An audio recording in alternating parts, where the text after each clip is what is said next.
Africa, where civil servants and labor unions have escalated their campaign against illegal mining in Ghana. For this reason, a nationwide lockdown against illegal mining is being suggested for Monday, the 30th of September. Due to the environmental devastation caused by the unregulated operations, a coalition of civil society organizations, labor unions, media outlets, and religious bodies are calling for the declaration of a state of emergency in mining areas and the cancellation of mining licenses.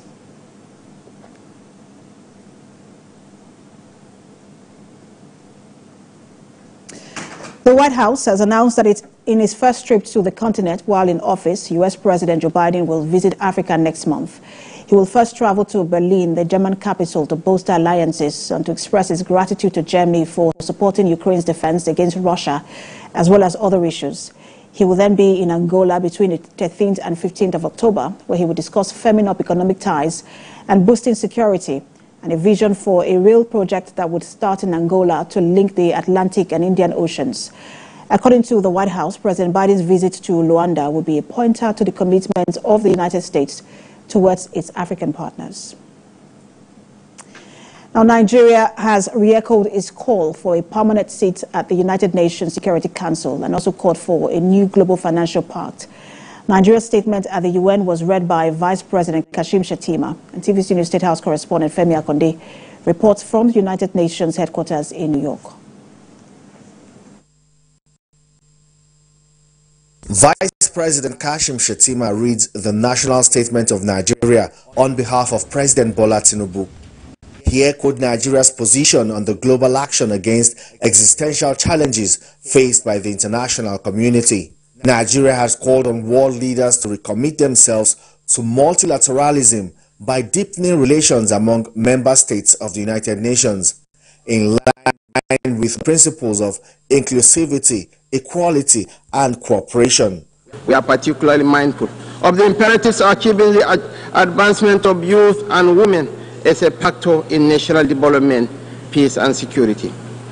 Nigeria has developed its own national action plan on women and security, as well as a national action plan on youth, peace, and security to ensure the participation of both women and youth in the peace and security sector. As the chairman of ECOWAS, President Tinubu's statement read by the VP called global attention to the gale of unconstitutional takeover of government in Africa, which highlights the need to support poor countries economically to ensure peace and stability. Nigeria also made a case for poor and developing countries by calling for reforms in the global financial architecture that most often favors the wealthy and powerful countries by strangulating poor and disadvantaged countries with stringent debt repayment conditions. We must ensure that any reform of the international financial system includes comprehensive debt relief measures to enable sustainable financing for development. Countries of the global south cannot make meaningful economic progress without special concessions and a review of their current debt burden. This time around, Nigeria is leading the charge with a bold statement for a reform of the UN Security Council to grant permanent seats to Nigeria and other African countries.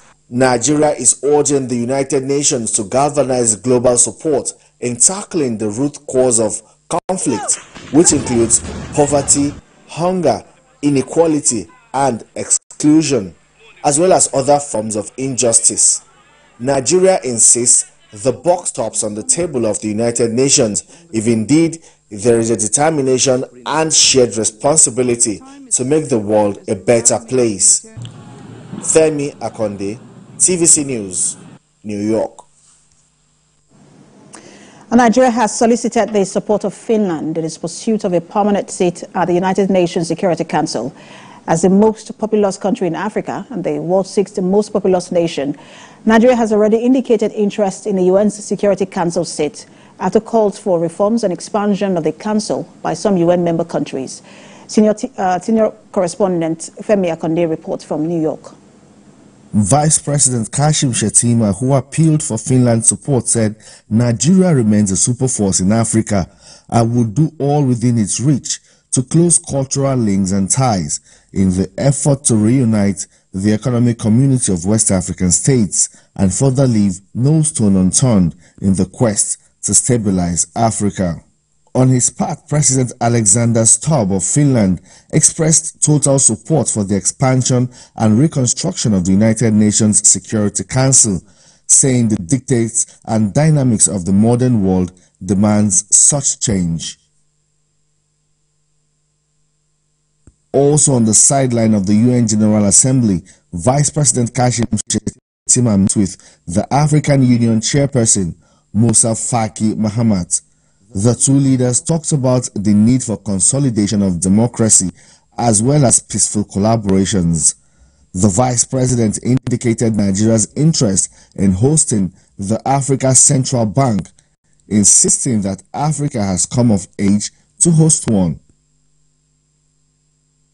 In another sideline meeting, Nigeria reaffirmed its commitment to fostering strong international partnerships and deepening relations with member states of the Organization of Africa, Caribbean and Pacific States.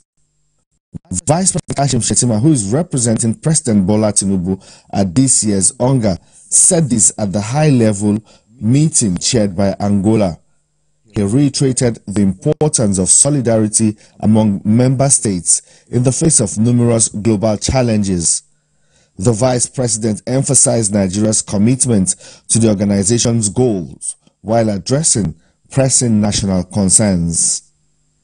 Femi Akonde, TVC News, New York. The conflict between Israel and the Iran-backed Hezbollah militant group in Lebanon is escalating with a recording of more deaths. What leaders are calling for an end to the conflict, but the Israeli government says it has to ensure its citizens living in and around a shared border with Lebanon return home to live in safety. We'll have a report. The Lebanese Health Ministry say 15 people have been killed, with several persons injured in the early hours of today by Israeli strikes in Lebanon. Most of the dead were reportedly killed in cluster towns in southern Lebanon. The strikes came after Israel said it intercepted a ballistic missile fired by Hezbollah towards Tel Aviv, the first of such rockets to target the country's biggest city. Hezbollah says the attack was directed at the headquarters of the Israeli intelligence agency, Mossad, and it is resisting Israeli aggression and acting in solidarity with Palestinians in Gaza. The United Nations Refugee Agency says one of its staff and one of her children were killed in an Israeli airstrike in eastern Lebanon. The United Nations High Commissioner for Refugees says Dina Dawish's home was hit, but her husband and her oldest son were rescued and are in hospital with serious injuries. She had worked with the agency for 12 years. Meanwhile, the United States President Joe Biden, who has been under pressure to prevent the escalation of the war in Gaza from becoming a wider Middle East conflict, has his last speech as president in the United Nations General Assembly in New York addressed the fighting between Israel and Hezbollah in Lebanon and the war in Gaza. He said, a diplomatic solution is still possible, and it is the only path to lasting security, because a full-scale war won't be in anyone's interest. Still on ensuring peace, Pope Francis has called on the international community to act to stop what he calls the terrible escalation taking place in Lebanon. Speaking during his weekly address in St. Peter's Square, Pope Francis said he was saddened by the news coming from Lebanon, where intense bombings have caused death and destruction in recent days.